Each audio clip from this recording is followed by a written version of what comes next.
میرے نبی نے کتنے معجزے دکھائے مکے میں، نہیں کلمہ پڑھا۔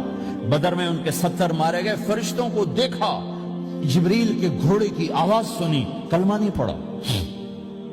خندق میں شکست ہوئی، کلمہ نہیں پڑھا۔ پانی نکلتے دیکھا انگلیوں سے، کلمہ نہیں پڑھا۔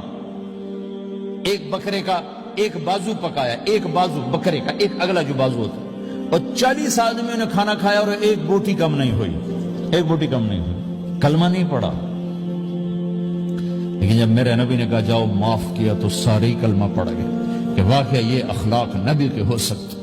حنین کی جنگ میں جب بھاگے لوگ، شکست ہوئی، تو ایک صحابی کا بھاگتے ہوئے پاؤں ہمارے نبی کے پاؤں پر آیا، جوتا سخت تھا، تو آپ نے کہا اوجعتنی، اور آپ کے ہاتھ میں چھڑی تھی، آپ نے اس کو یوں ماری، اوجعتنی، ارے تو نے مجھے کتنا زیادہ درد پہنچایا، دکھ پہنچایا۔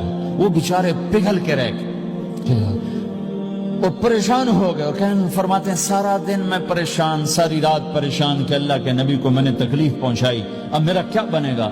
اگلا دن ہوا تو اعلان ہو رہا تھا بھائی جس کا پاؤں نبی کے پاؤں پہ آیا تھا اس کو اللہ کے نبی بلا رہے ہیں۔ تو صحابی کہنے لگے میں نے سمجھا بس اب میری تو دنیا بھی گئی اور آخرت بھی گئی، اب میرے اوپر کیس بنے گا اور مجھے ڈانٹ ڈپٹ بھی ہوگی، میرا کتنا بڑا گھاٹا نقصان ہوگا۔ یہ حاضر ہوئے ڈرتے ڈرتے، تو آپ نے فرمایا میرے بھائی کل میں نے تمہیں چھڑی ماری تھی، وہ مجھے معاف کر دینا، اور یہ 80 اونٹ تمہیں ہدیہ دیتا ہوں، 80 کیملز یعنی 80 پراڈو، 80 رینج روور کا یہ میری طرف سے تمہیں ہدیہ ہے۔ وہ حیران پریشان، یہ میرے نبی کے اخلاق ہیں، یہ میرے نبی کے اخلاق ہیں۔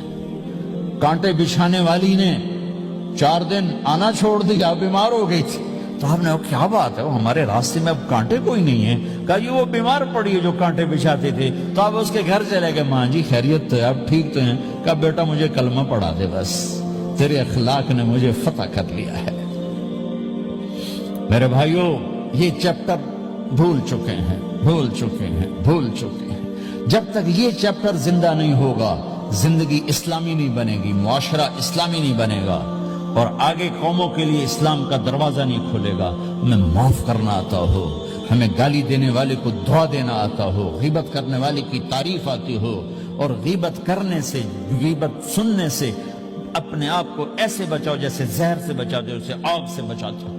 ایک دوسرے کو نفرت کا بول نہ بولو ورنہ ساری زندگی تباہ و برباد ہو جائے گی۔ میرے رب کی قسم، میرے نبی نے کہا ایک زبان کا بول انسان بولتا ہے اور جہنم کی گہرائیوں میں گر جاتا ہے، اور ایک زبان کا بول انسان بولتا ہے اور جنت کے درجات پر چڑھ جاتا ہے۔